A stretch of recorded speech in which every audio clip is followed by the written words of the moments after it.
same as we did last time. Mm-hmm.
You reckon we're working? Yeah, just change. We're working. We're on. All right, let's try it again. So if you missed the first part of what we were doing, it doesn't matter because we didn't do anything because we had some technical issues. Today I'm going to be packaging, along with the help of my oldest and dearest friend Joel. That's me. I'm going to be packaging some green cordial. I could have been packaging some beer or some cider or even just some plain old water. The technique is pretty much the same regardless of what you're going to package, but we thought, let's go green cordial. We're packaging into small kegs because they're fun to use, they're easy to carry around, it doesn't take as long, so I'm going to be probably just that little bit less boring than I usually am. So let's start. The first thing to do when you get a keg, I think, is to pull it apart, understand how it works. In my experience, trying to diagnose faults when the keg is full of beautiful homemade beer is less interesting than trying to diagnose faults when it's got nothing in it or it's just full of water. There's a small number of parts. In the top of it is a lid that comes off it, difficulty like that. There's a pressure relief valve on there which unscrews. That's so that if you put too much pressure into the thing, it doesn't explode on you. There's a seal, and there's this thing which is called a bail and some bail feet. That's to stop the thing from falling in until you've got pressure in the keg. You've got in and out posts for putting gas in and pushing product out. And these screw in. Depending upon where your keg came from, this one's an Italian keg that I purchased in this shop. It can be opened with a 22mm spanner.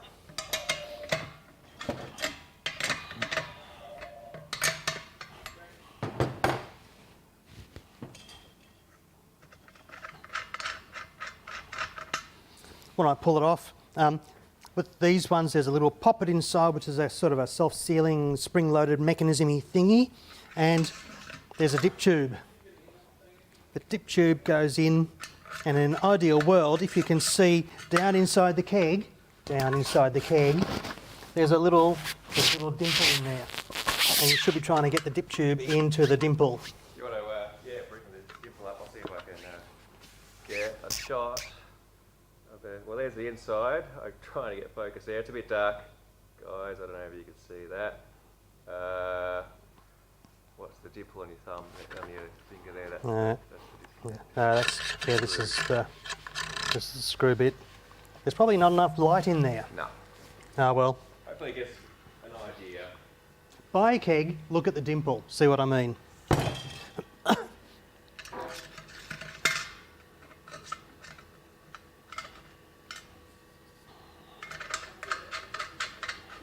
So long dip tube is what the product comes out of.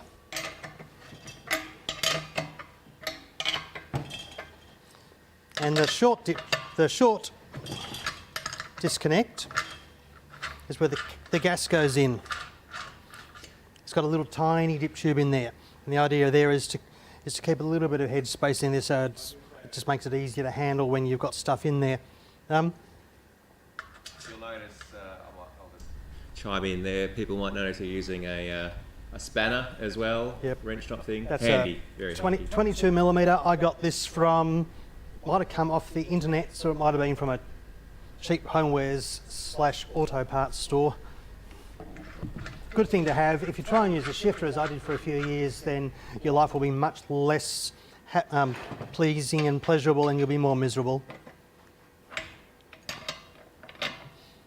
So that all seals up, in, out. Apart from the fact that on the keg, in and out is marked on most, if not all of them. I'm looking at my Chinese keg and it's not. All gas fittings, and it doesn't matter whether you're playing with brew fittings or industrial gases or anything else that you might come across, a gas fitting's got a little tiny mark Oh yeah. in the thing, whereas the liquid one doesn't. So that's gas one does. outer mark, and yeah, you can Yeah. see.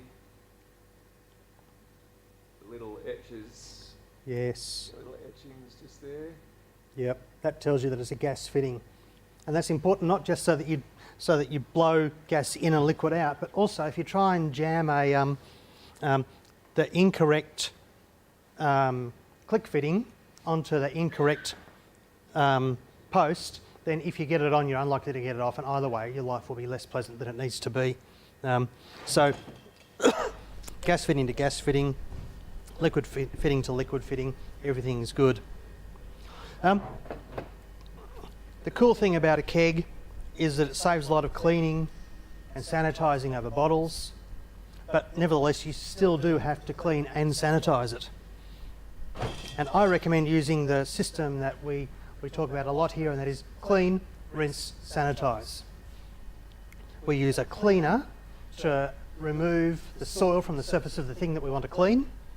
We then use clean water to rinse all of that out. We then use a no-rinse sanitiser to kill the bugs that are in the rinse water. So we remove the soil, we rinse it off, and then we kill the bugs in the rinse water. We use sodium percarbonate here as a rule of thumb. It's cheap, it's very effective. If you go to the Environmental Working Group website, ewg.org, it's listed as one of the world's most friendly cleaners. And if that's not good enough for you, we sell it here in the shop. So moving to my Chinese keg, I've filled it up with cleaner, just so it has a good clean. You'll notice that I've got it in a bucket. It took me a few years to realise that putting a keg in a bucket when you're putting stuff into it leads to less cleaning up later. Yeah, expect for there to be spillage. There's always splashing. You know, it can be messy business. It can be, and there are people who know what they're doing who can make this look as though it's completely easy. I'm not one of them.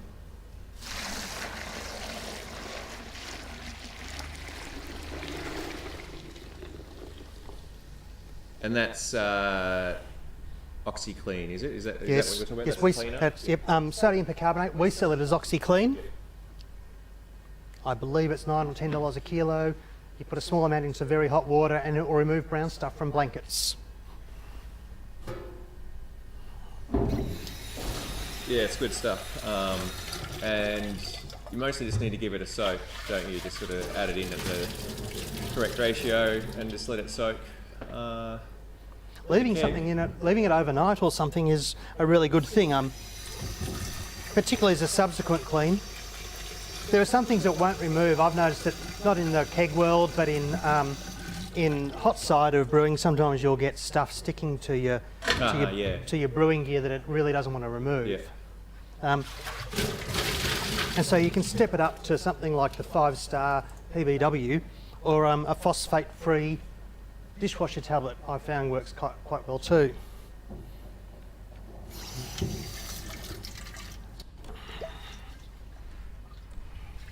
So I've rinsed it.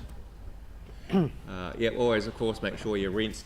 Whenever you use a cleaner, give it a good rinse. You don't want that cleaner. That freshly cleaned taste. Beer. Yeah, that's right.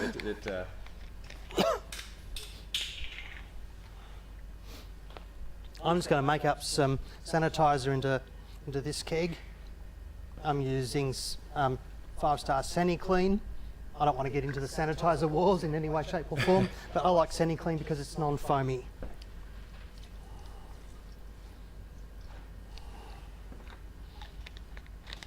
And generally, the dilution rates for sanitiser are very low. They're on the bottle too. And on the bottle, that helps.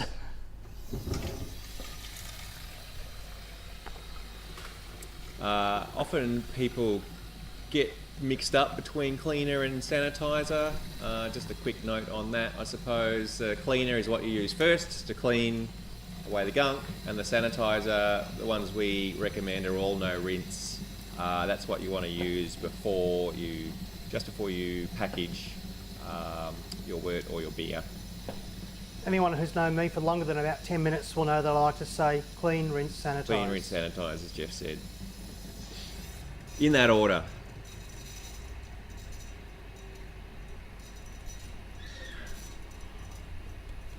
does make a little bit of foam, this, but it's nothing like some of the really foamy ones. And this step is important from the point of view of illustrating what I'm trying to do, in that I've filled this up with sanitiser completely. So the keg is full of liquid. Yeah, okay, so you don't just fill a small amount up and let it slosh around, you put the whole amount in there. I fill it right up because now I'm going to blow all of that sanitiser out with CO2. Oh yeah, okay. So at the end I'm going to have a keg that is cleaned and sanitary and also got nothing in it except for CO2. Yep. So obviously you push all the liquid out, then you know, Yes. It's full of gas. So we just had a question, Geelong Bike Night is saying, I guess on the cleaning, so he's saying, are we not recommending a physical clean of the inside of the keg, like scrubbing, as opposed to just a soak? Will a soak do, or do you have to give it a bit of elbow grease? In an ideal world, we shouldn't be scrubbing stuff, or I hate scrubbing. I think that if you clean everything at the right time, which is the instant it becomes available, then you shouldn't have to scrub it off. But of course, if you have to scrub it off, you have to scrub it off. Clearly. Depends on how baked on. Not baked isn't the right word, but I find a soak is usually good enough. Yeah, if you get to it early enough, a soak, and it makes things easier. And if you find yourself feeling as though you want to reach for the angle grinder, then you know that there's something wrong. Maybe. Maybe you've baked it on. You've got something else going on there. And absolutely, if you leave a keg with a lot of yuck in there for months on end, then you might find that you have to scrub it. But for me, I would prefer to just soak it and let the chemicals do the work. Yeah, I always find it, like you just said before, it's easier or better to clean as soon as you can rather than I know the temptation is to leave it sit. I can't be bothered. I'll clean it later. A week goes by, 2 weeks go by, and then things just get a lot harder. Part of the problem there is that if you mix your beer making and your beer enjoyment then you can. As a rule of thumb, if you don't drink your beer when you're packaging, or if you're making and packaging your beer, then you'll probably get a better outcome. But certainly, I suppose the thing is that if you give everything a good soak, clean, and when you've emptied it, you find that there is still some yuck in there, then you can start upping the ante. Rather than going full nuclear in the first place, start with the gentle, easy solution and then move forwards. I need to find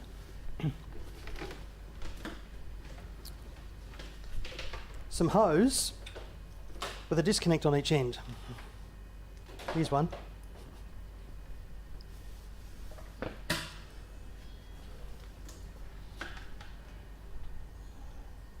I've got 2 kegs because apart from illustrating that you can move stuff from keg to keg, now that I've got this keg full of sanitiser, if I blow it into that keg, then I've sort of got the sanitising of that keg for free. Just try and get some close-ups here. So you've just got a disconnect connected there to... I have. I'll move this bucket out of the way. This bucket of beautiful cleanser. You've got 1 keg full of sanitiser. Chock-a-block full of sanitiser, nothing but sanitiser, and empty keg, which I've cleaned and rinsed. I've got a shop bottle of CO2. Small gas bottle, yep. This is just a little bottle of gas with one of the budget-friendly carbon dioxide regulators. Yep. And as Geoff was saying right at the beginning of the video, you've got a gas post and a liquid post. He's connected that gas to the gas side. I know that's a question we get a lot at the shop as well. All right, so I'll get a shot of that. Pointing down. Let's see. Yeah. Okay. So I'm filling this up with sanitizer. Oh yeah. Okay. So you're pushing this. Got it. Yep. So you're pushing the sanitizer out of the full keg. That keg, you're pushing it into a new that keg. Yep. And this is to purge. This purges all of the air. Purges the air out. Air is bad for beer, in case you didn't know. So you create an environment of pure carbon dioxide to siphon the beer into, transfer the... we have a leak. There's a hole. Yeah. Oh no. Well, that's been the least of our problems today, so... I find this all through... I usually find it with a gas line that you do have to replace them occasionally. That they, particularly if they're outside or if you've got them around, you use them a lot, you're crinking, uncrinking them. They tend to split. And so the engineer part of me says that probably every couple of years you should go through and at least inspect, but maybe even replace all of your lines. Yeah, I had a problem recently where one of my beer lines had split and I didn't realise, and resulted in some very flat kegs. It can happen. Yeah. But it gives me an opportunity to have a little bit of a play with disconnects. I've got these liquid connectors, and I've got two different ways of connecting the hose onto them. This is the old man method, which is a nut and a tail and a clamp that you use a tool to clamp the hose onto the nut. And then there's what all the young kids are using these days, which are these John Guest push fit fittings, which allow you to just sort of click. You just push them in, and like a lazy plumber, I've now got a fitting. So it's a bit like the PEX fittings that you get at Bunnings. Do you want to just hold that up and I'll see if we can get a shot of what that looks like? So these are good, I guess, if you're switching lines, hose frequently. And later on, when I'm playing with serving, I fully expect that somebody's going to ask about line lengths and things, and an integral part of my answer will be this. But meanwhile, I'm going to... quick question from Willie. How much or how little gas pressure for the transfer? I like to use as little as possible because it's gentle. I'm not trying to pressurise the keg. I'm only trying to fill it. And if you go too hard, then it'll splatter out of the other keg. And so I refuse to give you a number, but just enough to get it moving. Yeah, just a gentle. Just a gentle transfer.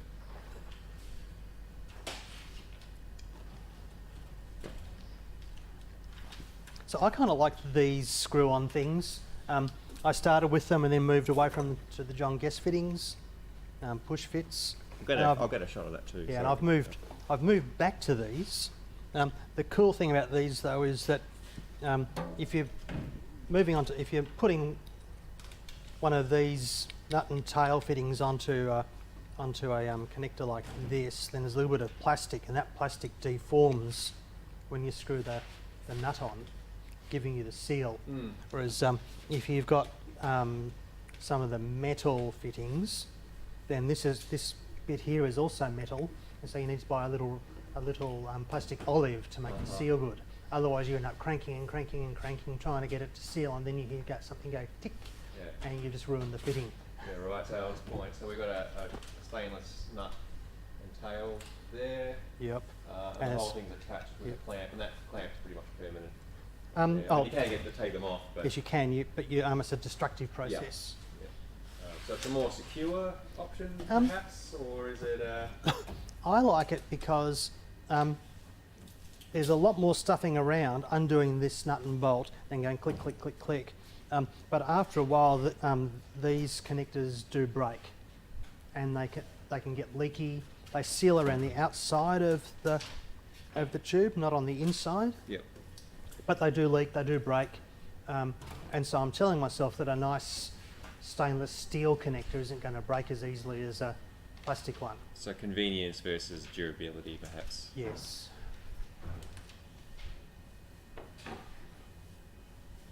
But look at that. I mean, just going click like that, that's nice. So, back to the task of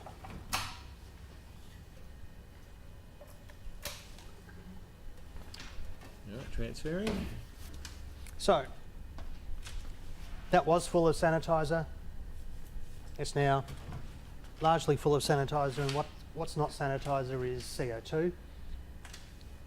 So that way, I have a keg that's sanitized, cleaned, rinsed, sanitised, but also purged of oxygen, because oxygen is one of the things that helps stale beer.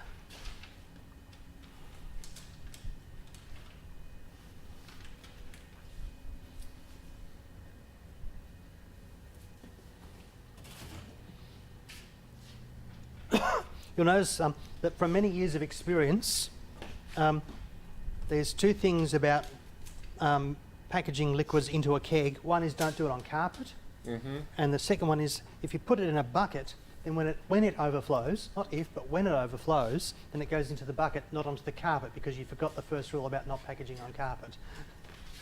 Good advice. I've also learned to put my fermenters in a bucket, so that if they overflow because it's too vigorous, too angry a ferment, then it goes into the bucket, not into the fridge, and then over onto the floor and onto the carpet, because the other rule of brewing is don't put your fridge on a carpet. Yeah, big buckets or tubs are always handy, always have use for them. But not carpet. No. Another question, David. I think this will be a quick one. How much sanitiser will be left in the keg after transfer?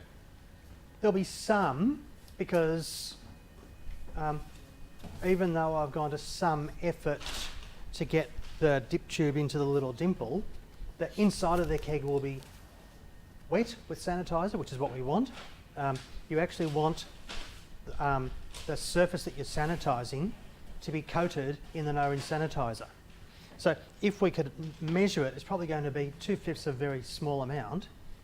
But the whole notion of a no-rinse sanitiser is that it stays wet until you package the product. Yeah, don't be afraid of it. Don't be afraid of the sanitiser.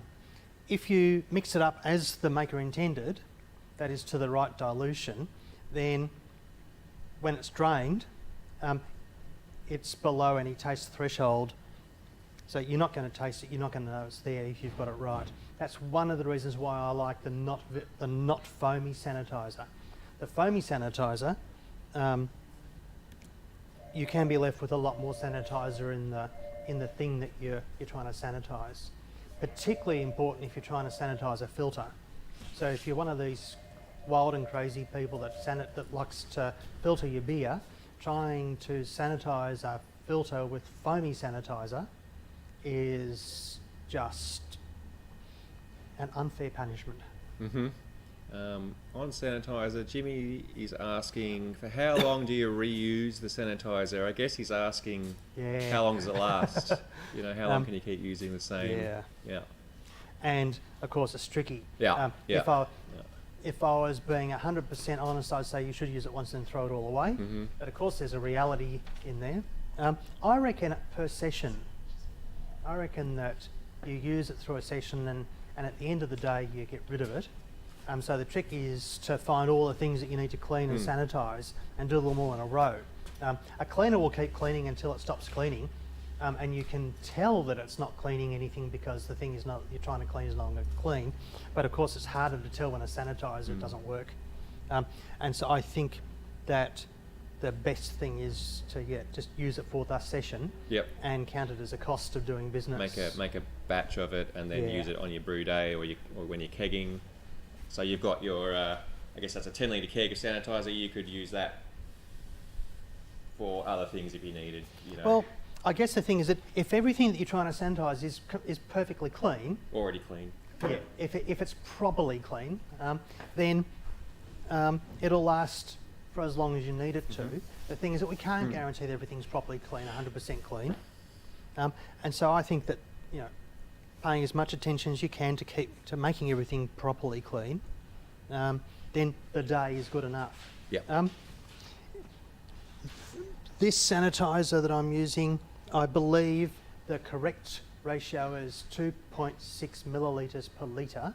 And so if I was doing this properly, this 10 litres of sanitiser, I would use 26 mils of sanitiser, which is a 40th of a litre. Hello. So now I'm just blowing air out of my first keg. I'm blowing CO2 out of the first keg.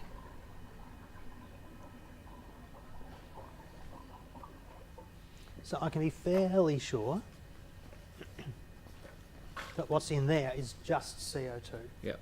So that's a pretty And, much empty and a keg. tiny little bit of tiny Yep, little tiny bit of bit. sanitizer.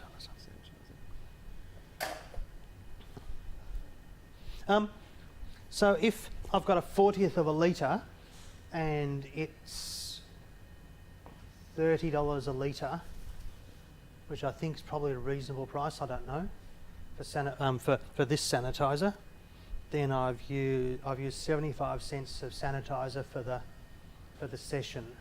And if, in my view, if I'm sanitising 2, 3, 4 things at once, then for me that's an acceptable expense. Yep. So,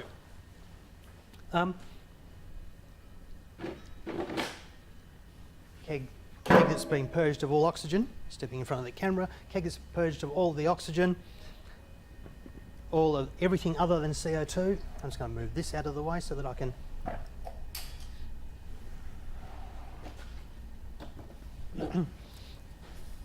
now all I need to do is to get the green cordial out of the fermenter into the keg, and that's just a plumbing exercise. And you can do that in all sorts of different ways. My favourite is to use some silicone hose. I love silicone hose because you can clean it so easily. You can boil it. Yeah. You can do pretty much anything you want to Lasts it. for a long time. Good stuff.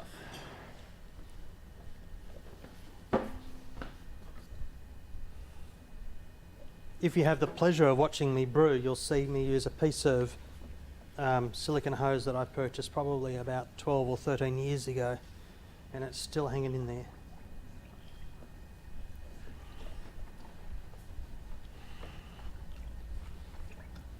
There's all sorts of different ways of plumbing the bits of hose together, and you pretty much just got to find one that works for you.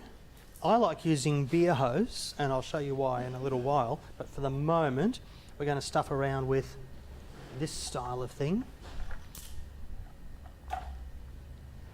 I'm comfortable using this connector because it's just had a whole bunch of sanitizer pushed through it.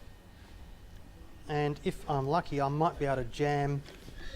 No, I'm not going to be able to jam it over the disconnect. If you've got 1/2-inch hose, you can just jam the silicone hose over the disconnect. I can probably hold this over the end of the disconnect. Just pushes over. Yeah, just the right size. It's Yep. almost It's almost the right size. almost the right size. Geelong Bike Night has asked a question. I think this is a simple one. He's asking about how you empty the keg that you've emptied, transferred the sanitizer into, but that's just an open keg. So this one That's here, currently an open keg. that's just an open keg. But I might Just want to tip it keg out. something else into it, and Yeah. so again I could blow it out, and it's a process thing. You could just tip it out and leave it, but the other thing you could do is blow that out with CO2, and then it's ready for your next kegging exercise. So Could save it for later. you could save the keg for later, yes. So you found some way of marking it. Yeah, so you don't want to go and tap it and then serve someone a glass full of sanitizer. Or as I Probably say, you could blow that sanitizer out into the drain, and have the keg empty but full of CO2, ready to use for the next batch. But yeah, more or less, it's up to you what you want to do with once you've got that keg. It's empty it, use it again.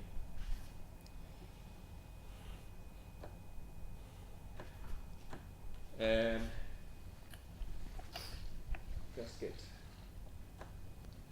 Now in this instance, it's as easy as pouring out of the fermenter into the keg. So you just attach the silicone hose to the white tap on the fermenter, as you demonstrated before, the black liquid post, and just turn the tap on. And it's, Yes. yeah, just using gravity, just going through. Gravity is a weak force but persistent.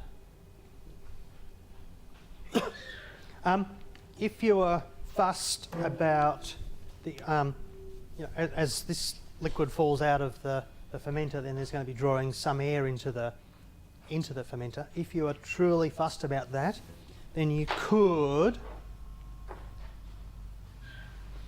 find yourself a gas connector.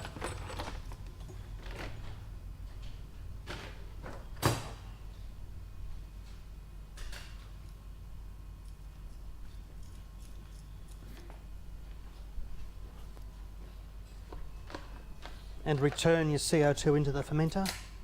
Ah. Okay. That then requires, click. So you got gas coming out. So the liquid's displacing the gas and pushing it back into the top of the fermenter. Into the top of the fermenter. So if this had actually fermented and it wasn't just grain cordial, then this will be as full as it's going to be of CO2 from fermentation. If we ripped off the airlock and put the hose, a gas hose into here, then all the CO2 that comes out of here goes into here, and so there'll be no oxygen to speak of, give or take, caveat supply. Your mileage may vary inside the fermenter. I tend not to bother with that in this sort of scenario. But if you're feeling particularly pedantic, or you just like the look of it, then no one's going to laugh at you for doing this.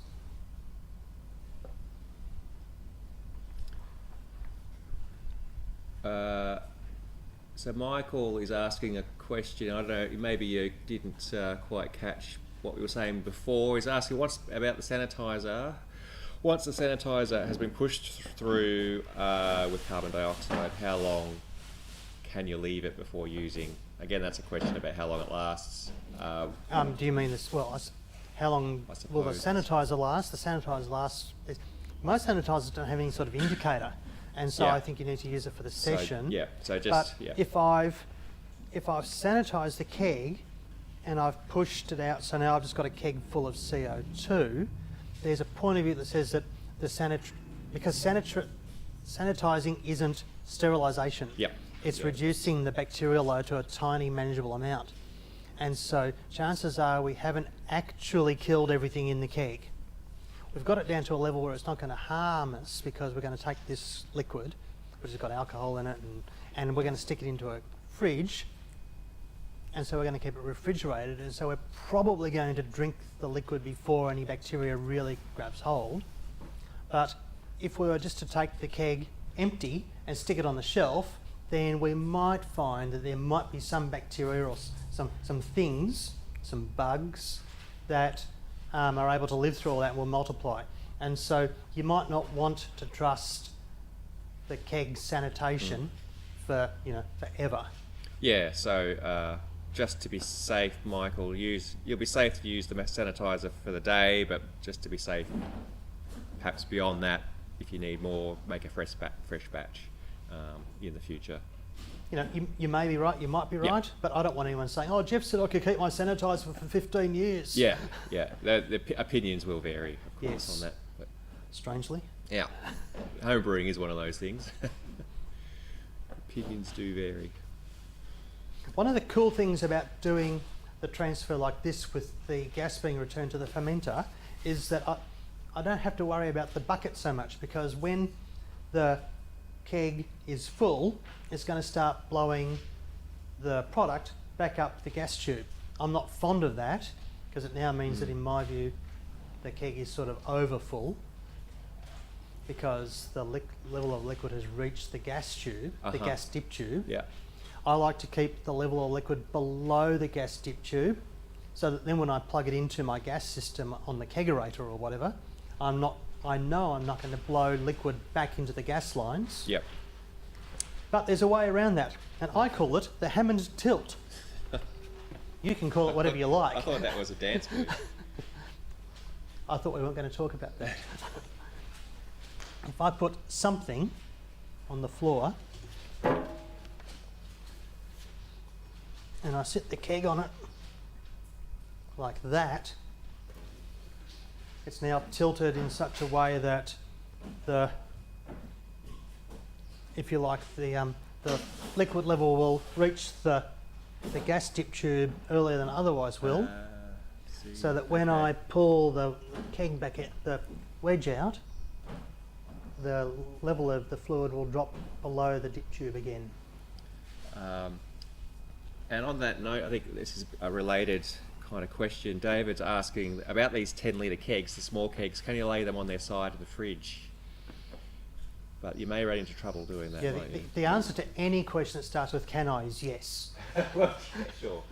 Oh, hello. Technically, yes. Yes, you can lay them on on the side. The problem is then which side do you, if you work it through, which side are you going to lie it on, in order to ensure that you get all of the liquid out. And that you don't get liquid travelling up the gas line as well. Yes, I suppose it's probably best or easiest to say that they're designed to be used standing up. And so Yep. you could contrive a situation where it will work on its side for some of the time. It's not the way that its maker intended it.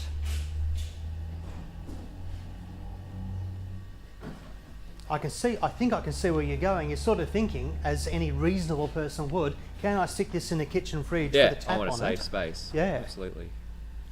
A perfectly cromulent question. I think that probably the thing to remember there is that you need to buy a new fridge for your brewery. Yeah. And when you do, buy it with buy a fridge for your kitchen with your next brewery fridge in mind. So you buy a new fridge for the kitchen, you take the old fridge from the kitchen and use it in the brewery, but make sure that the fridge you're buying for the kitchen is the one that you're going to want in the brewery. Because the process repeats. Yeah. I think that makes sense. When shopping for a new fridge, make sure that it's going to be useful in the brewery Yeah, at the end of its life. That's what I'm getting at. That's what I'm trying to say. Actually, that rule should apply to any purchase you make. Yes. Consider its Can I use usefulness this in for the brewery. beer?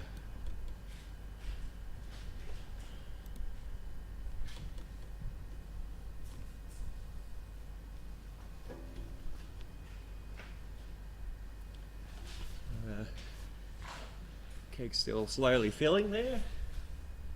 Brewing should teach us patience, Yep. and I like moving this stuff slowly from here to there because remember, in the fermenter there's all sorts of yuck that you don't want in your beer, or you don't want it in the keg because you don't want it in the glass. And every time you move a fluid from one vessel to another one, there's an opportunity to leave behind some of that stuff that you don't want in your beer glass. Yep. In the same way that that when you're bottling, you've sort of managed to perfect a home-brew pour, which leaves all the sludge in the bottom of the bottle. I think there's an analogue throughout the whole process of leaving the stuff behind that you don't want in your beer glass. Yep. Hop matter, yeast, trube, all that stuff. Cats. Cats.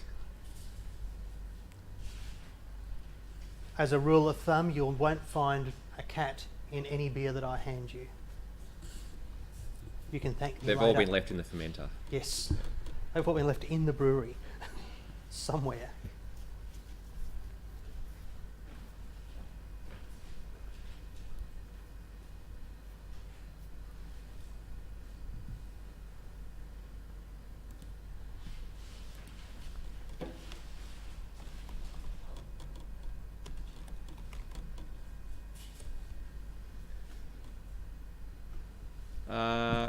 Another quick question. What diameter is that particular length of, type of silicone hose that you're using there? The silicone hose that I'm using here is it's American hose, and so it's 3/8. So we'll probably call it 9mm or 10mm hose. Yeah, no, yeah. But the manufacturer calls it 3/8 as opposed to 1/2. I like it because, as you can see, I don't have to use as many clamps. If I was doing this with 1/2-inch hose, I'd have to clamp everything because otherwise it would just fall off. Yeah, we sell it in 9mm, which is about that size, Yes. and 12mm. I find, like you said, the 9mm is good for this sort of stuff because you get a nice tight seal on all your bits without the use of a clamp, just like you said. And this is a bit off a mash tun that I've got. I've got 3/8 hose, and I've got a bit of 1/2-inch hose around the outside of it just to make it that little bit tighter. Oh, okay. Okay. Yeah. So I think that goes onto a 3/8 fitting. And the 1/2 inch just compresses the 3/8 enough Oh yeah. to make it a really snug fit. Keeps it and stops it from expanding as much, Yeah. I suppose. Yep. Good. Good. One of the cool things about home brewing is that you get to home brew not just the beer but all the toys that you get to make it with. Lime cordial has stopped moving in the keg because it's come out of the gas line and it's now in the gas line at the same height as the fermenter. Oh, okay, yeah, we can see it's creeping up the gas line there. Yeah, so it's reached its own level. It's not going to flow anymore. Might be hard to see on the camera, but Yeah, I was hoping that the green might make it might better. show up if you guys could see. Yeah, it's just so. So that means that I it's can. full. That means that I can unplug everything.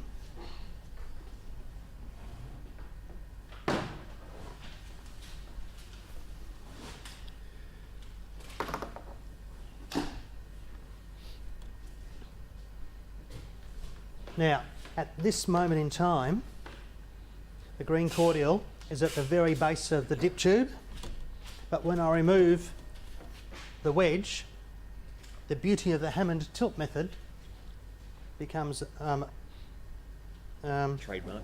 yes, it becomes apparent in that now the lime cordial is now dropped down below the dip tube, and so there's no way that if that's pressurised, that lime cordial is going to come back up through the gas line. So I've now got a keg full of lime cordial. Before I move on to blowing it out of the keg, I want to do the same thing, but this time with a siphon.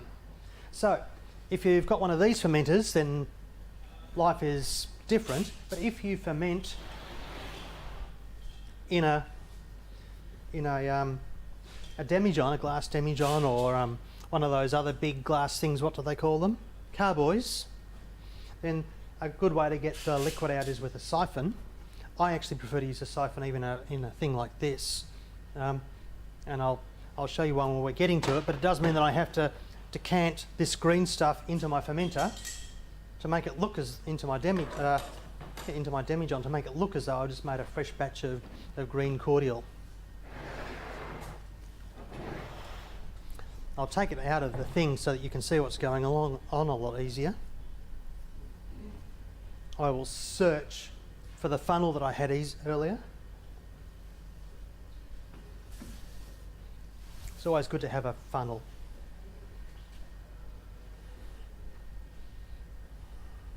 Yes, it does fit.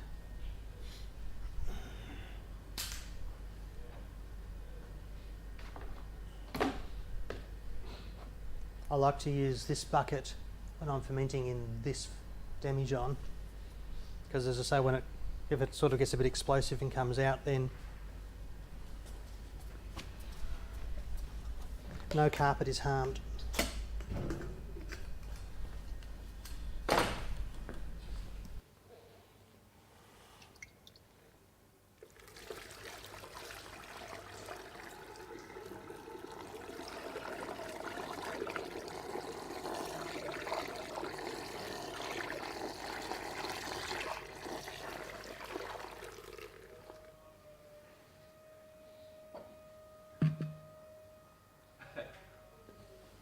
Gavin's asking, will the green cordial be on the wall of beer for tasting any time? Unfortunately, due to the COVID restrictions, I don't think we'll be serving green cordial for a while. No, but I'm happy to give you the recipe for it if you like. We won't be able to serve it, but I can give you the recipe. Let me just duck over here.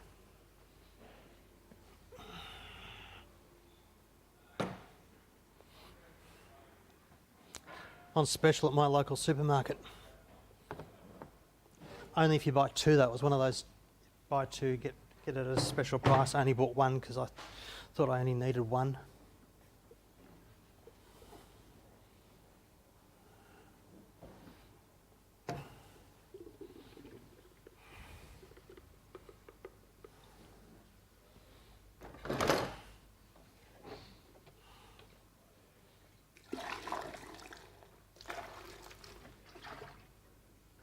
I think the beauty of the bucket's just shown itself. Proven itself. Yeah. Yum.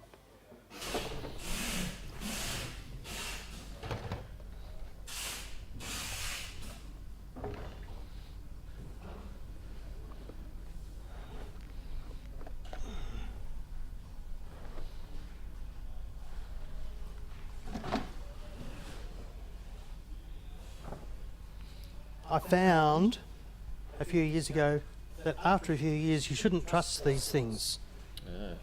They can break, and then the fermenter can, or the demi-junk can fall to the floor, and if the floor's not bouncy, it won't. No, you don't want that. Yeah, I certainly didn't. I said things. Yeah, right. You didn't hurt yourself though, I hope. No. That's the main thing. So, I've got a keg with sanitiser in it.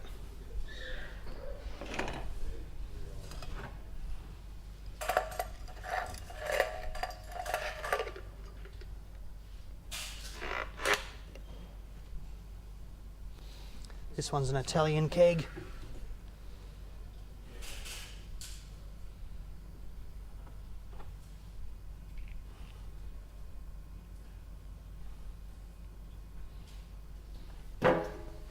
Some of you will have seen this before, this technique.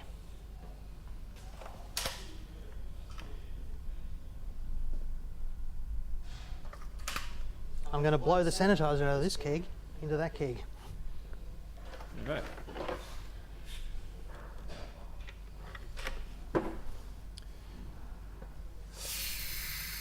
So once again, getting all the oxygen out. I'm actually demonstrating my inability to put a keg lid on properly. Take two.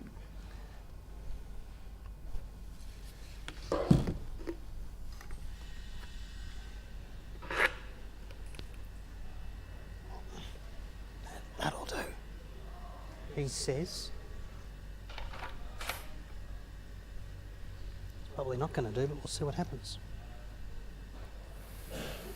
No, still got it wrong. Yeah, those seals can be tricky, those lids. Some of them are easier than others. I'm not sure if it's the lid or the plastic. Yeah, The, the seal. The other one I had the white plastic, white silicone O-ring? O-ring, thank you. This one's got a black one. I was going to make a joke, then realised that that's probably not a good idea.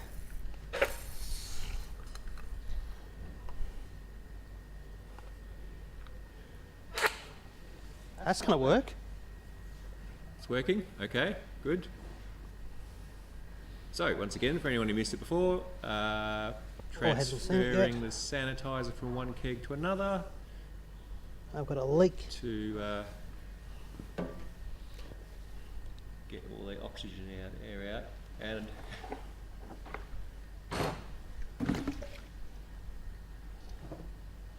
as proof once again that a bucket comes in handy.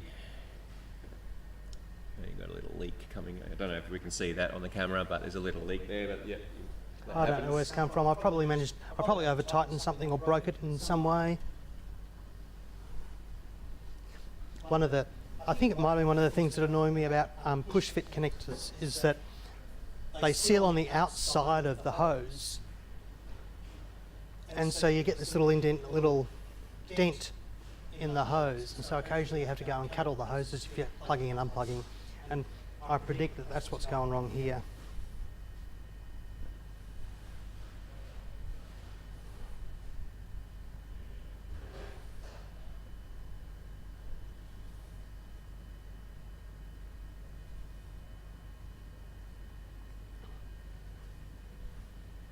And because I'm that kind of person, I'm going to confirm that before we go any further.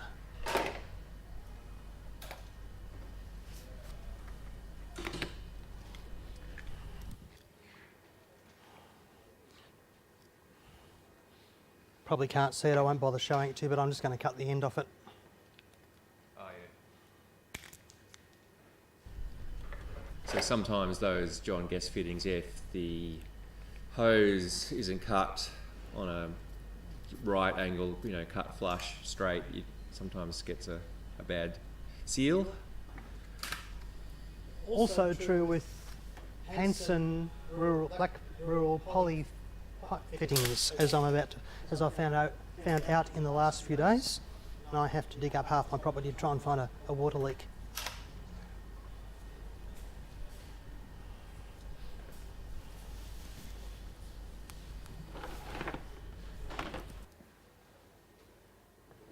It's still leaking.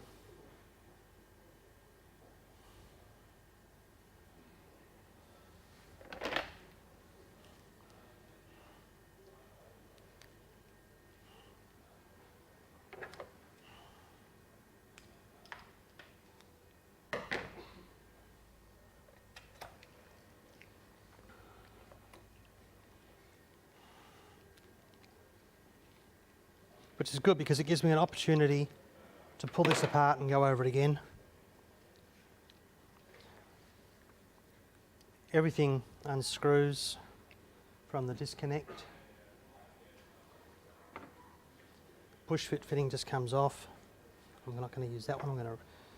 And the nut and tail connector with the use of a spanner comes off like that.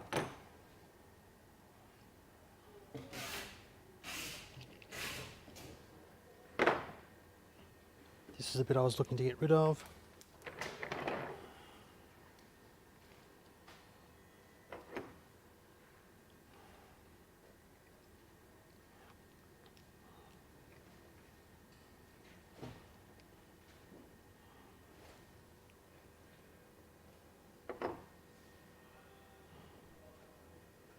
And this one has got an olive in it.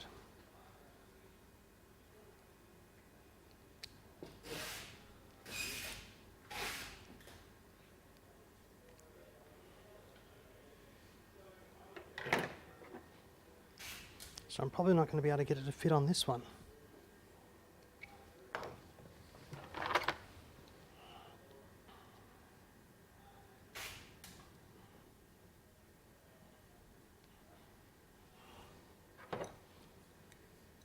I'm confusing things. I've just moved to a stainless steel liquid fitting with a metal connector on it.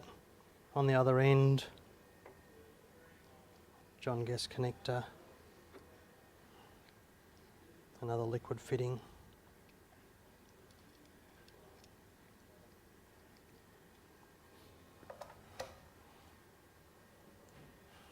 Wow. Oh. Bigger leak.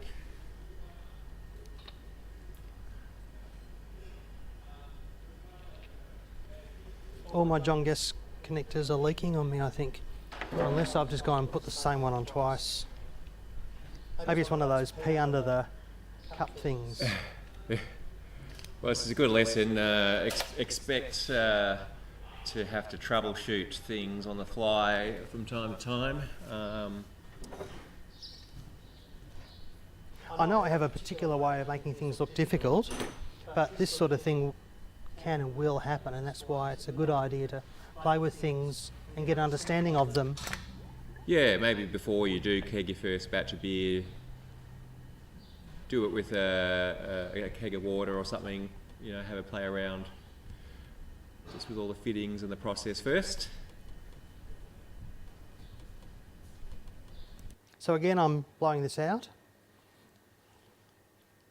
but I'm going to add complexity. Because I'm siphoning out of here, the question is how do I get the siphon, or a question is how do I get a siphon started? Yes. So what I want to do is fill the line and the siphon with sanitiser.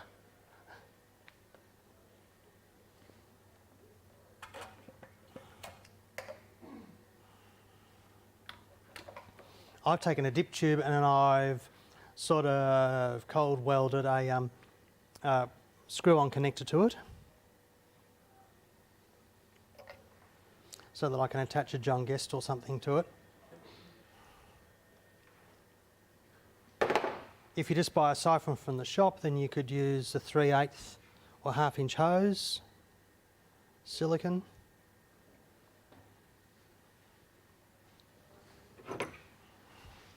I'll get this started.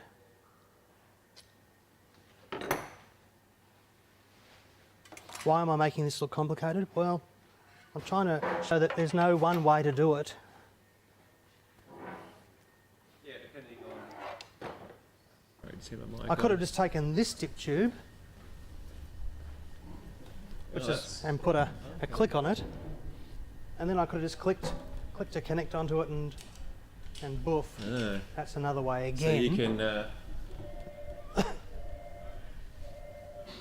I'm guessing that is a custom, a Geoff custom design. Or, I mean, you obviously just stuck some existing parts together, but yes, this is a dip tube that you can buy in this shop, and it's a bulkhead connector and a liquid disconnect, all of which you can buy in this shop. In all good homebrew stores, which basically in my view means this one. So you could buy that, and that then means you don't have to faff around with trying to glue or weld or worry about food gradedness and all that sort of stuff. But the problem with these sorts of things is that if you start moving things around where there's a lot of hot material in the beer, if that hasn't sunk to the bottom, then they can get clogged up, and that can be tedious. But as you can see, it is one of those areas you can design your own little contraptions, tinker around, whatever works for your process. I've now got a tube that's chock-a-block full of sanitiser, which I'm just going to keep like that for a little while. I'm just going to get the rest of this out somehow, probably just using one of those. Sanitiser. I'll go back to the leaky hose. Aha.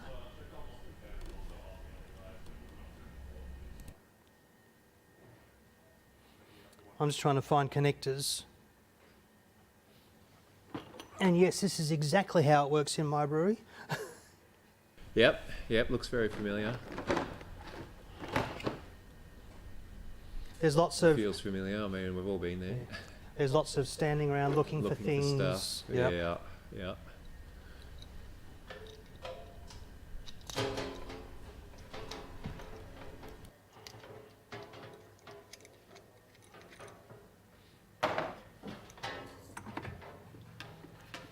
I don't have to blow the sanitiser into another keg.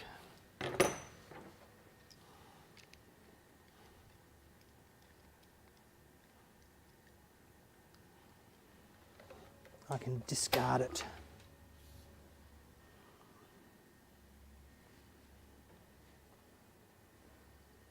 So just getting rid of the sanitizer now. So I'm doing what I did closer to the beginning.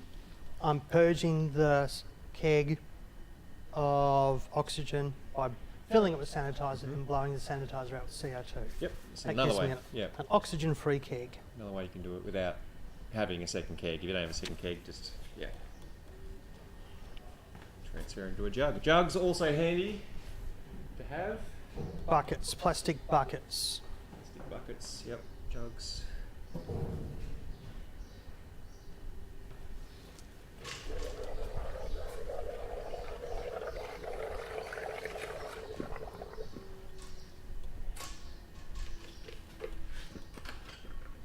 Now you got an empty keg.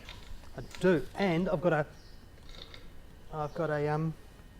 Another keg. I've got a tube full of sanitizer. Oh yeah, pre-sanitized. It's possible that that I've forgotten to do that step at some point, because I might have just blown out of this keg into another one and then thought, oh, there's nothing in there now to blow the sanitizer out into the siphon tube. But that's okay, because there's a way around that. We can take a PET bottle of some sort.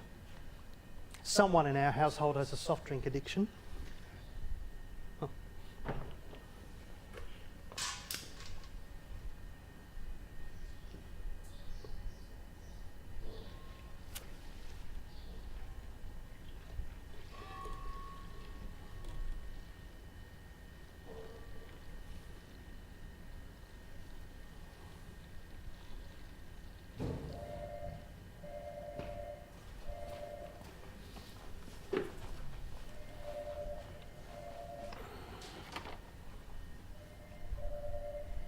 carbonator cap.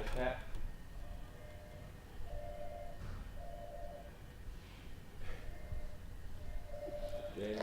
These are really cool. Another very handy thing, yeah, to have around. So they just screw on to any PET bottle. PET bottle, yeah. And the cool thing about these steel ones is that somehow, and I can't understand the machining, I don't mind admitting, they fit both a gas and a liquid disconnect. So if you've forgotten to, or if you want to blow sanitizer or cleaner or something through a hose, then you can just put it onto here.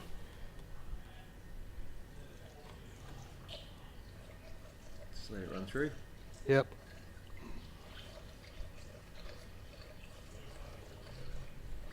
So again, I know that there's sanitizer in this.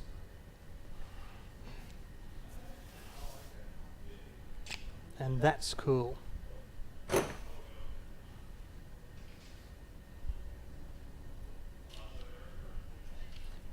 Now I'm almost ready to start siphoning liquid into the keg, except that the tube, as I've said, is full of sanitizer. Okay, yeah, so you want to get the sanitizer out before you start transferring into the keg. Yes. And a way of doing that is with another carbonator cap.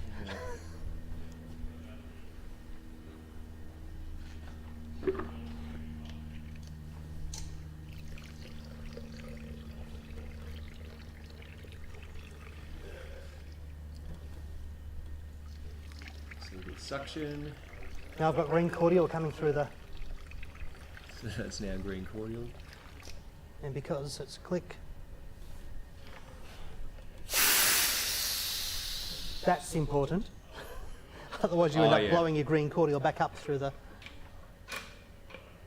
So maybe just one through what you did there. You just there's a little safety valve on top of the keg. There is. That releases pressure. I'm just trying to find the other one so that I can show it up close. And it's over here. This is getting more and more like my home brewery every day.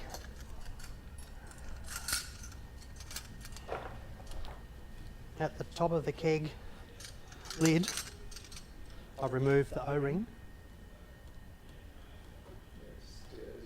Yep. This is a pressure relief valve that screws in. And it's just a spring, and it's there to protect the keg so that if you blow too much pressure into it, you don't explode the keg. And it screws in. And to release it, you pull it out. If you give it a 90-degree turn, then it stays open a bit. So you turn the ring around like that, yeah. So that's now venting air, or it would be if it was on a keg. And that's now closed. So that's all I did, was to relieve the pressure in the keg. And that obviously allows the transfer to happen, because if it's pressure in the keg, you're not going to be able to get any suction through. It's actually going to blow. Oh, it'll blow back. Yeah, it'll have to reverse it. Now, if I'm siphoning out of a fermenter and there's actually yeast on the floor of the demijohn, and I don't want, or of this fermenter, I don't want the dip tube to be on the bottom of the.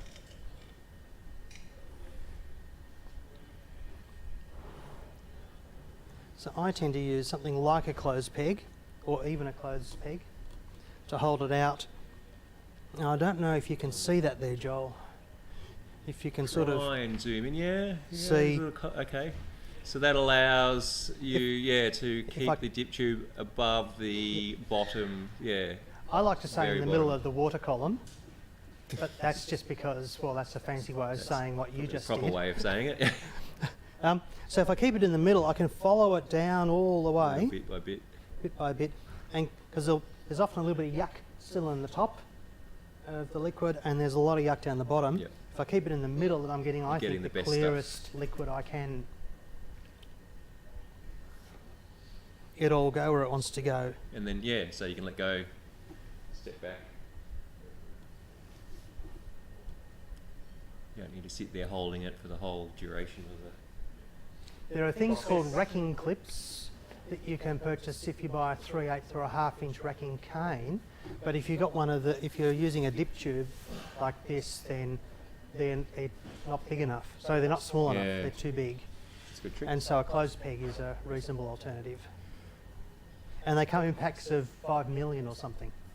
Yeah, that number exactly.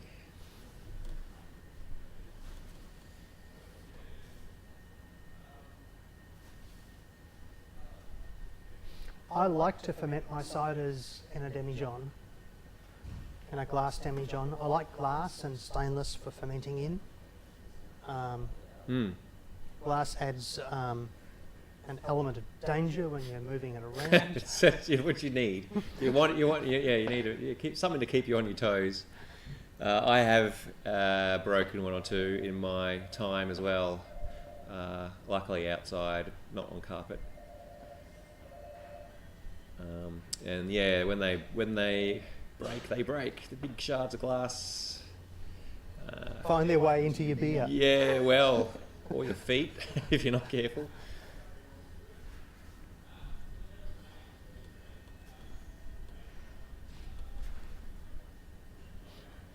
I do most of my fermenting in a keggmenter, which is a stainless steel thing, which has got these sorts of thingies, these disconnects on the top. And so there'll be a little bit of pressure left in the fermenter at the end of fermentation because I'll seal it off again. And at that point I can then just plumb the fermenter, which is a big keg, into the serving keg, which is a little keg, just by a lump of hose with connectors on it, like when we're moving the sanitiser from one keg to another. I'll gently replace the volume in the keg with some CO2 if I'm feeling particularly pedantic. And I guess that if you're playing with one of those new fangled PET fermentary things, then you could buy the lid for the top that's got those connectors and a floating dip tube and do the same thing. And just ignore the tap altogether, because taps are evil.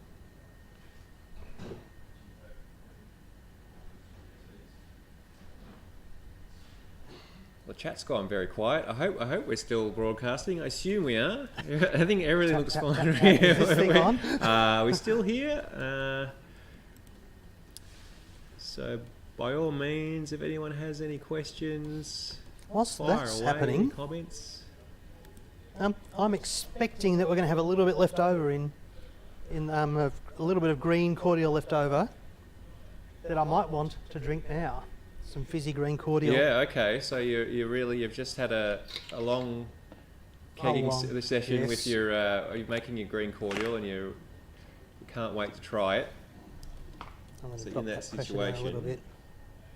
You've got a carbonator cap, PET This bottle. PET bottle is full of sanitiser. And again, I'm going to purge it by turning it upside down and just ever so gently. Okay, we're getting comments now. Yep, we're still here. Good. Everyone is obviously engrossed in what's going on. So you are slowly emptying the sanitizer out of the bottle. You just PET unscrewed bottle. the Just carbonator ever cap, so have you? gently unscrew the carbonator Just cap a- and just still a touch. Just Yep. let it all get good coverage.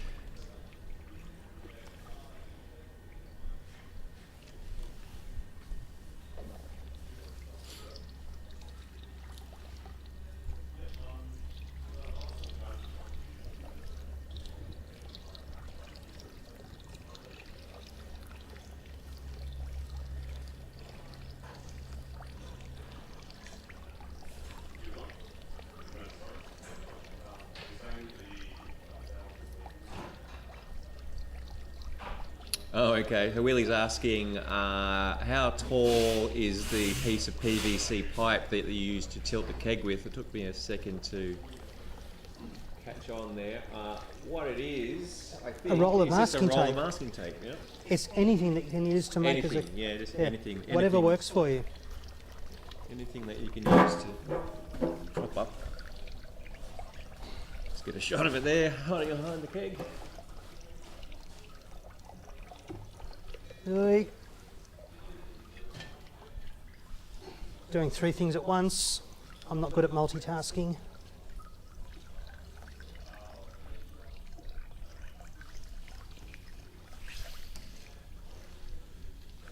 So now I've got a bottle that's chock-a-block full of CO2. Yummo.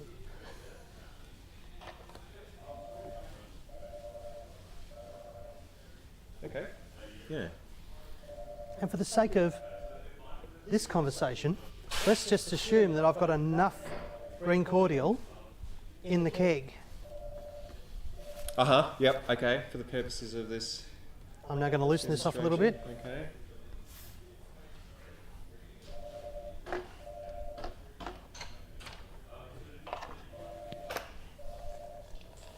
Okay.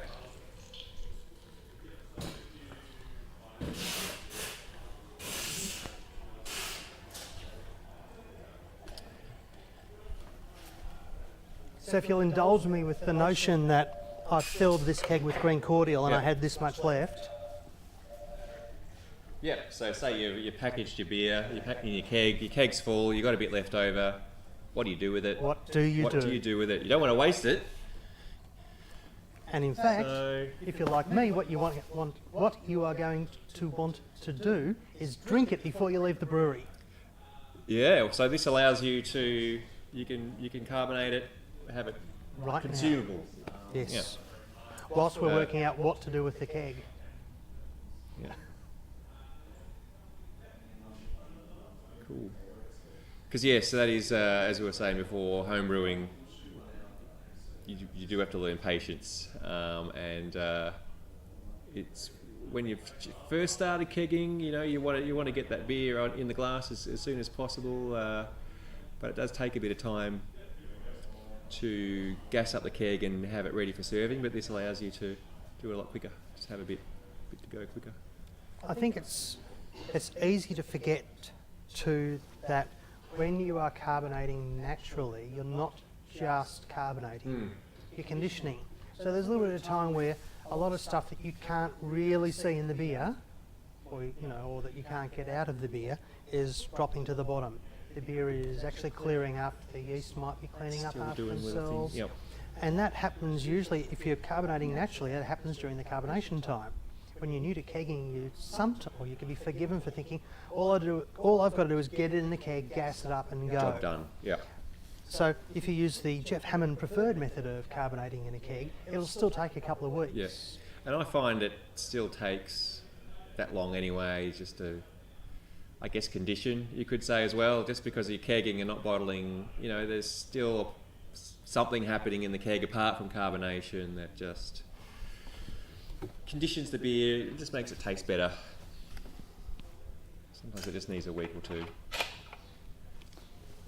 But if you're impatient, really, and who isn't, you can't wait that long. and that's the cool thing about the carbonator caps. So remember, I've now got, I filled this bottle up with sanitiser so that I could blow the sanitiser through the lines. And then out of sheer pedantry, I blew the sanitiser out of here using CO2, so there was nothing but a tiny amount of sanitiser and a lot of CO2. Now there's a little bit of sanitiser and a great deal of green cordial. I can carbonate the green cordial just by hooking it up to the gas. You've got to be a little bit careful because you don't want the gas, you don't want green cordial in your gas line. So yeah, you don't want it to creep backwards, because it'll ruin the regulator, right? If it gets liquid in there, that's pretty much. And there'll always be a temptation to put lots and lots and lots of pressure into this bottle. Okay. And you should absolutely avoid that. Okay, so you sort of you've got gas going in now. It's not super high, I imagine. You've just got it At the trickling in. moment, it's about 10 10 psi. psi, and you're shaking a bottle that helps dissolve that CO2 into the cordial. Into the cordial. Yeah. Now, if it was a keg, it'd just be sitting there like that for a couple of weeks, and the same thing would happen. By shaking it, you're increasing the surface area essentially. And it speeds up the process, so it allows you to, as we were saying, so you can, because it's a smaller bottle, you can have it carbonated quicker than you would a keg.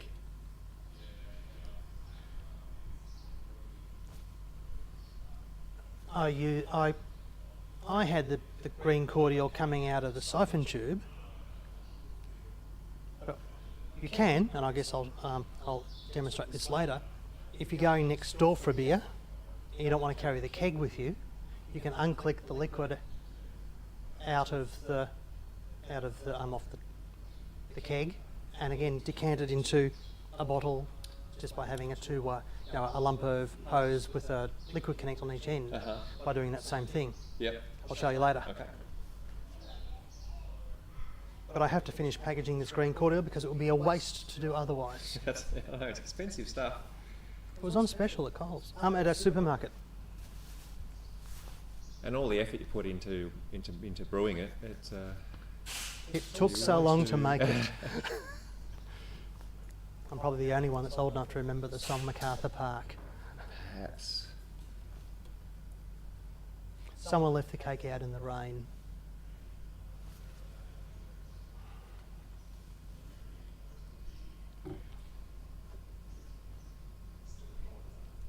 Say again?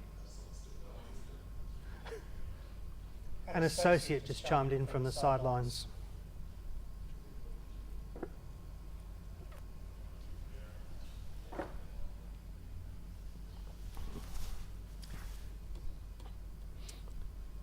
So I'm going to repeat myself over and over again until somebody types stop it. The keg's been cleaned and then rinsed and then sanitised, and the sanitiser's been pushed out with CO2. So we've got a keg with just the tiniest amount of sanitiser, as somebody pointed out, and CO2. That's being filled with home-brewed, store-bought green cordial, and we're doing the same thing with a bottle of green cordial, but we're sanitising that for easy consumption.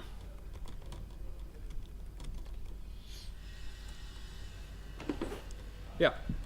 I like Pluto Guns.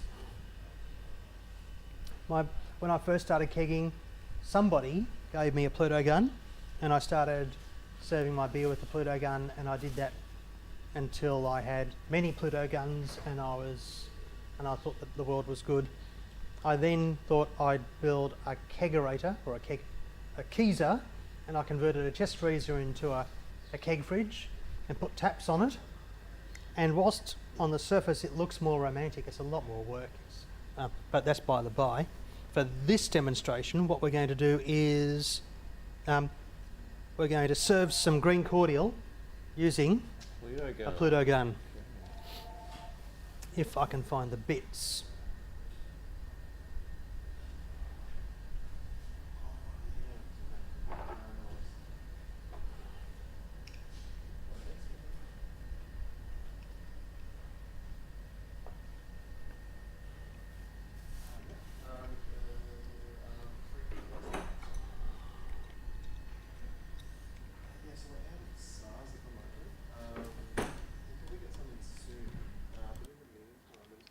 You can buy these in the aforementioned homebrew shop.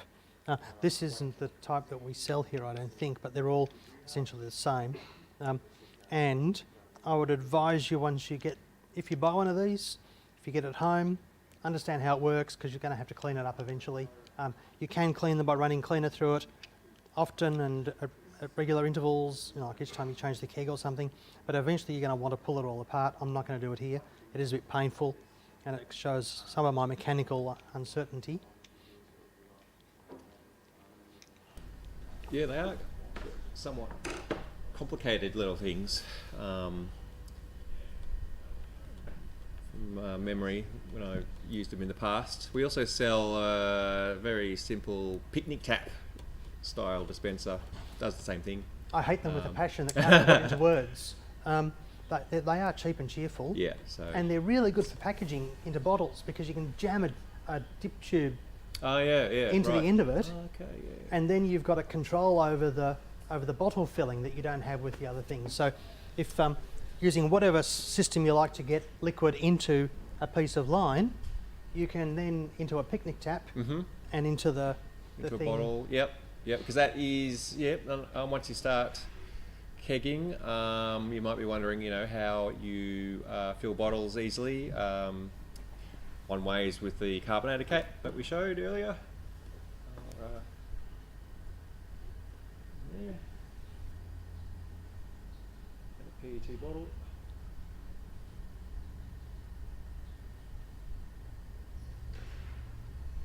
There's so many different ways of doing all of this Right. stuff, and what really matters is the one that you like the look of. Yeah. So whether it's picnic tap, Pluto Gun, Or just walk into the Sometimes- shop and say, sell me a kegerator. that is another option. And it's not as... on the surface you might say, well, yes, but I can get a second-hand fridge off the nature strip for nothing.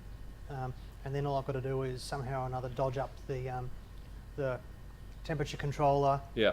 and get the gas line in there somewhere, and on it goes. It may or may not work. Yeah, if you like to tinker, lots of people do that and build their own kegerators. I thought of doing that myself, and then I went through the process and decided, no, I went out and bought a kegerator, and they're so cheap these days. I built mine around a well-known brand of chest freezer, and and it had pinhole marks in the paint, and so now it's a big rusty horrible mess inside. I've painted it several times, but I'm getting tired of it. It adds to the lack of joy of having a kegerator. Yeah. An associate of mine called Ben has a kegerator. That seems to work. He seems quite happy with it. That's a converted chest freezer, but it's got stainless steel on the inside or something. So instead of having fancy. painted galvanised steel like the one that I purchased, made in Australia with a New Zealand brand, if you get one that's got aluminium or stainless steel inside, then it's less likely to rust out. Yeah. Yeah. Or you can buy one from the shop. That is an option. This shop, Specifically. yes, not just any shop.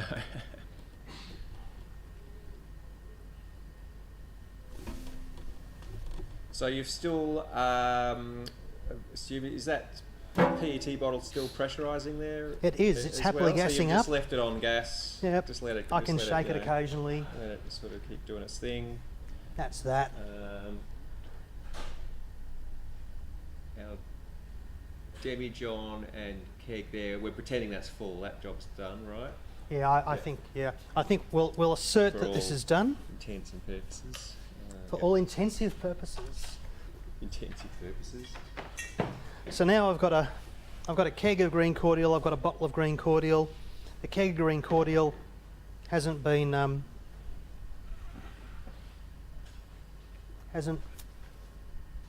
carbonated.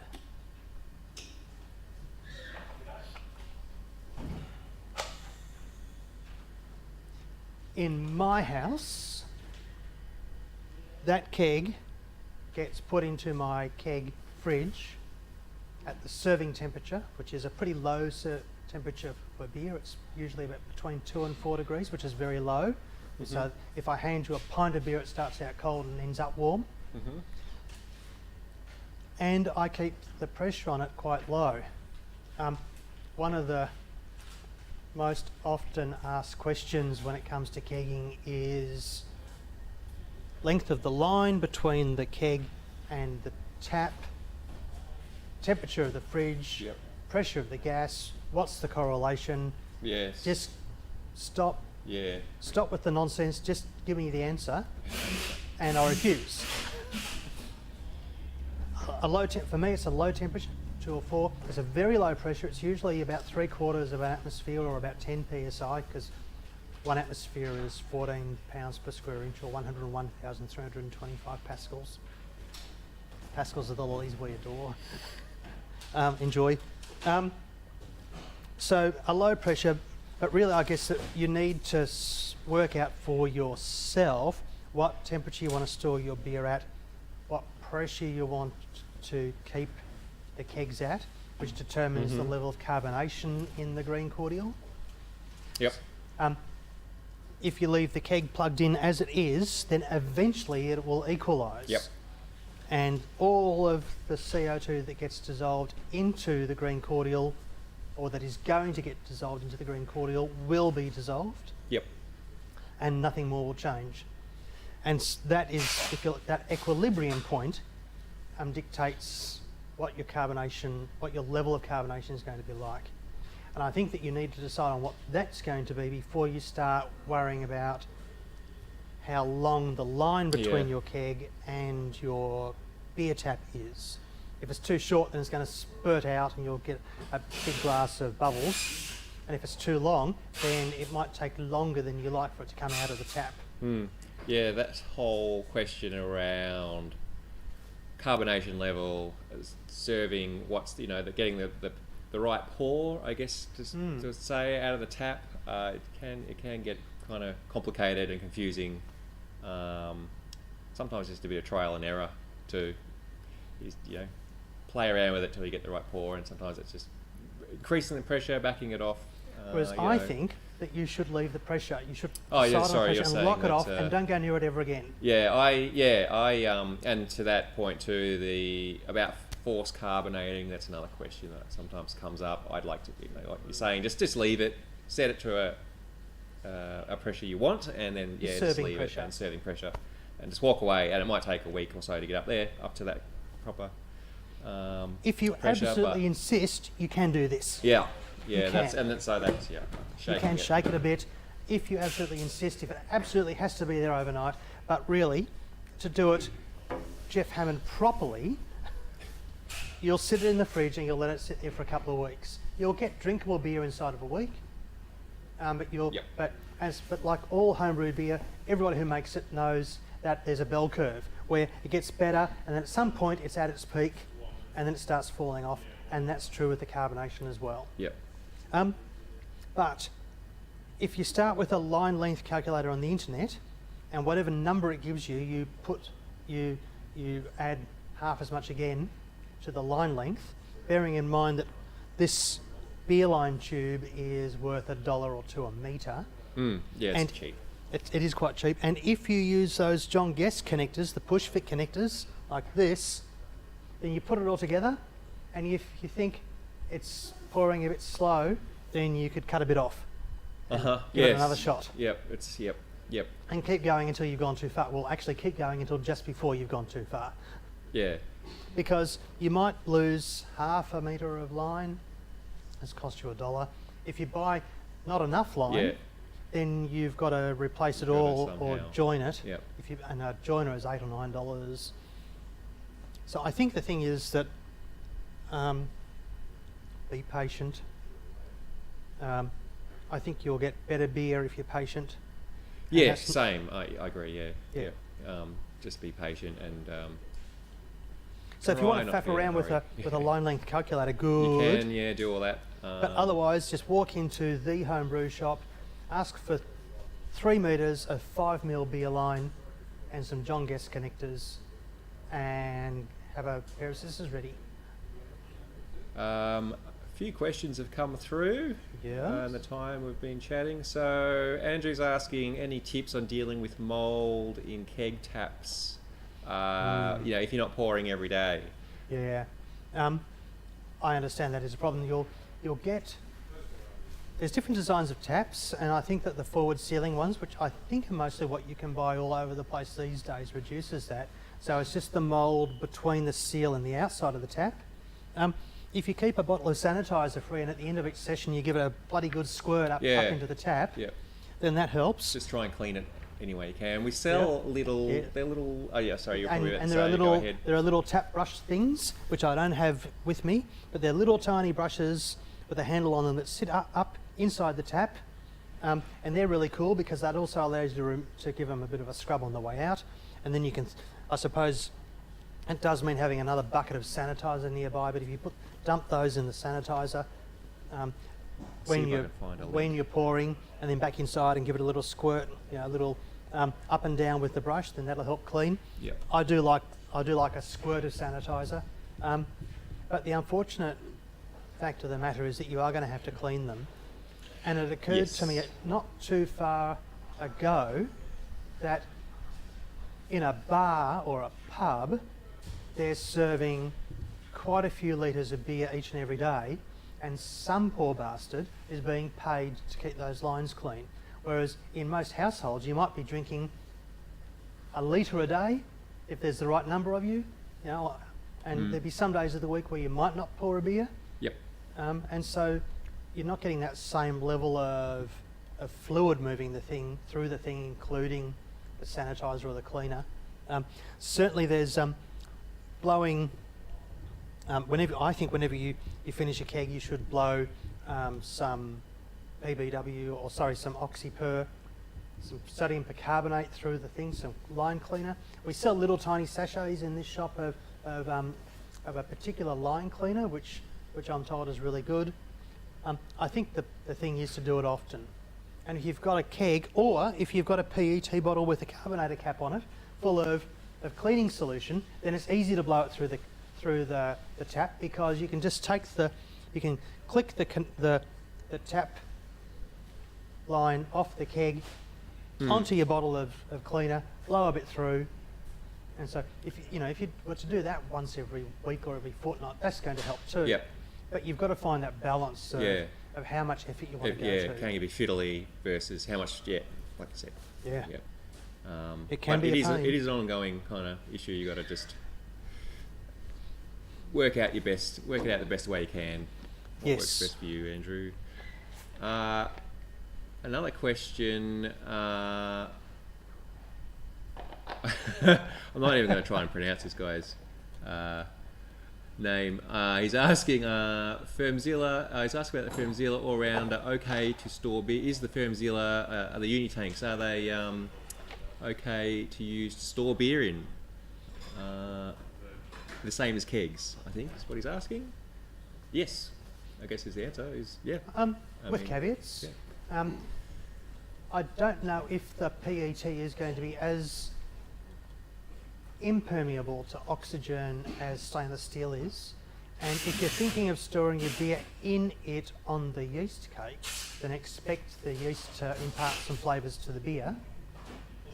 But all other things being equal, then yes. Yeah, if it works for you. There are some breweries that are actually moving beer around like commercial breweries that move beer around in plastic kegs. Yeah, they're starting to do it now, Yeah. And he's mentioned something about shaking. You don't need to shake them, the uni tanks, the Fermzillas and such. Just, as we were saying before, skip the shaking part and just set your pressure and just leave it for a week or so. It'll get up to serving pressure. Yeah, in that time. Even though save your elbows.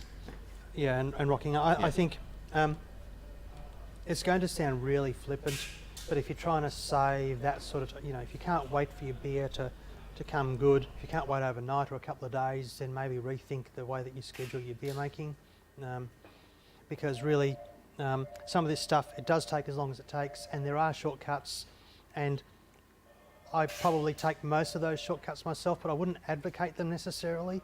I think start with the correct way of doing it and then learn some of the variations on the correct way. Yeah, you can take the shortcuts later. Yes. If you like. So we've got some green cordial that's somewhat carbonated in our keg, and we want to go next door.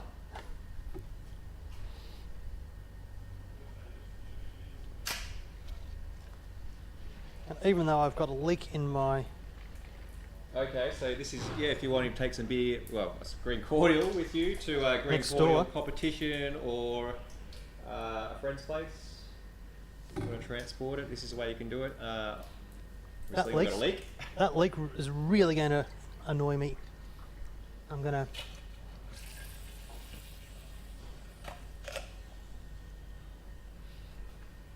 I haven't entered this green cordial in a competition. Yeah. I don't think I'd be allowed to because it wasn't made from scratch. You just write that on the judging sheet. What, made from a kit? Whether it's a kit, exactly. Extract. It's an extract cordial. Oh, yeah, kit cordial. Kit cordial.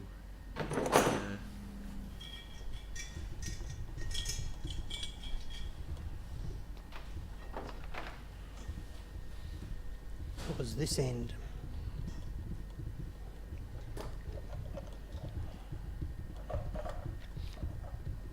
I'm not using any shop equipment here, I'm using all of my own, and that's why it's, well, that's partly why it's also sort of dodgy. Because I have difficulty throwing things away even when they're broken. I'm not a hoarder, but I do exhibit hoarding-like tendencies.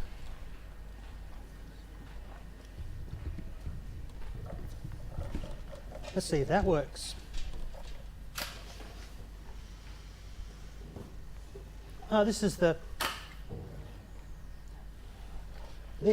lump of hose that had the split in it. We discarded this hose because it had a split in it.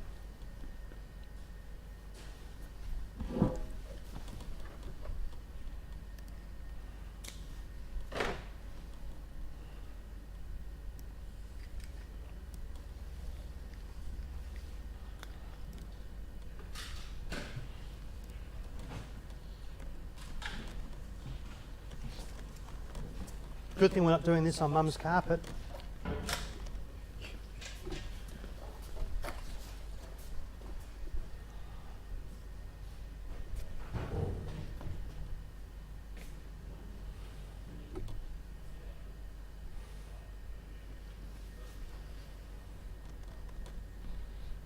And the trick here is to keep this top open just enough Oh yeah. to let the beer in. If you open it up too much, then it loses a lot of its fizz. Let's see. And once again, a good lesson in just prepare for a bit of mess. Oh, this isn't my mess. This isn't your mess. No, this is someone else's. But Yeah, of course.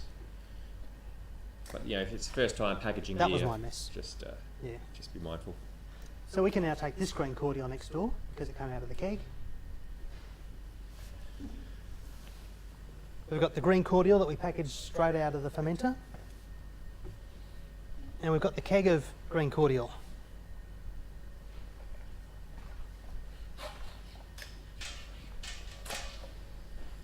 I'm just going to duck off and grab a glass or two. All right. Shall I pause the feed? Yeah, while why you do not? that? Maybe we'll just take You a do- quick yeah. break. Won't be long. Just check everything here, and we'll be right back. Sounds like a plan. All right.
Okay, we're back.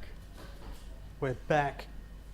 So I've now got a keg of green cordial which has been carbonated.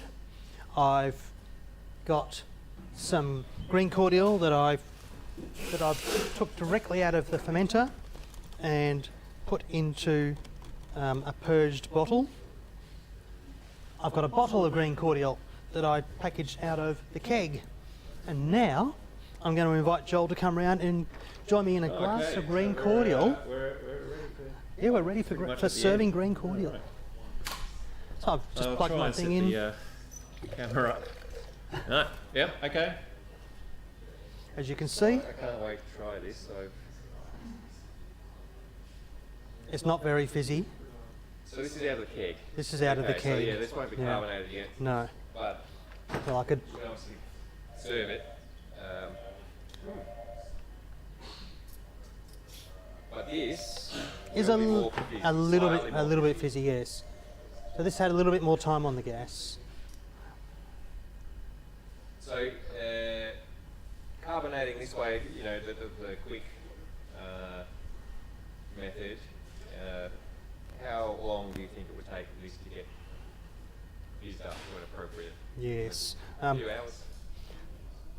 If you just put on the gas, it'll take a few hours. But if you can sit there for 5 or 10 minutes if you gas it up quite high and shake it all of the time.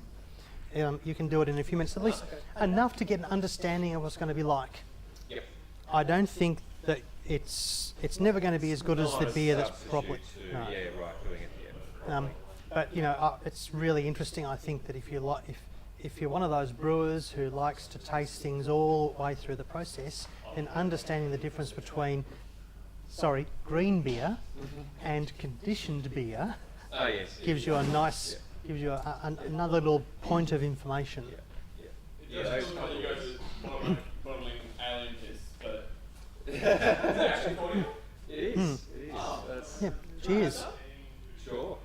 We're done. It looks so good to everyone. Oh, you guys can still eat with Livestream, right? They're live. Oh, okay. Yeah. Good help is so hard to find. Good. All right. Yeah. We'll get yourself a laugh, Oscar, and Yeah. yeah. Meanwhile, Yeah. we probably should see if there's anything, We'll see if anyone's there. if anyone's sort of found something to annoy us about on the internet. But I think that's pretty much all that I've got to show. The rest of it I would invite you to treat as a voyage of exploration, but hopefully I've given you enough of an understanding of the basics to roll up your sleeves and have a go. Oscar. Go on, you might as Come well. on, You Oscar, might as well step get on in. camera. Come on. Say hello. Smile at the camera. Look at this. Oh, nice and busy. Wow, how did you do that, Geoff? Well, you can re-watch the stream. Yeah. Yeah. What your notes of? Some citrus notes. Good. Yeah. Matt's just taken some. Wow, that's exactly how I expected it to. If the recipe is follow the instructions on the pack. Yep. Right, how long did it take you brew? 8 or 9 seconds. Wow. Yeah. All right, guys. Yeah. I don't know. I guess that if we bored everyone enough, then we can probably call it quits. sufficiently, everyone's sufficiently educated. Quick question. I think this is off topic, but I'm pretty sure we can answer it quickly. How long can you store fermented beer in how long can you store fermented beer in uncarbonate cubes? I assume you mean wort, so chilled wort. Using the no-chill method, we sell a similar product here as the fresh wort kits. How long can you store them in a unfermented wort in a cube? You can store it forever. Yeah. But You like, can, because it's like almost every other product that we make, meaning we people make, is that there'll be a slow and gradual decline from its peak down to where it becomes unusable. Yep. And that has a lot to do with the process of how you've gone about making it. So if you're particularly pedantic and you're really good at your craft, then you'll get more out of it than if you're just a bit sort of, if you're it's sucking it together. That's it. cavalier about Yeah. the way you go. So if you you stored it in a fridge or in a cool, dark place, it's going to last longer than if you store it in the back of the ute. So there's no cut and dried answer. Hot temperatures are going to age it quicker than cool temperatures. Yes. One of the nicest beers I ever made was coincidentally a Belgian beer. I had it in a cube for 8 or 9 months, but whether or not it was actually worse than if I'd fermented it before then, I can't say.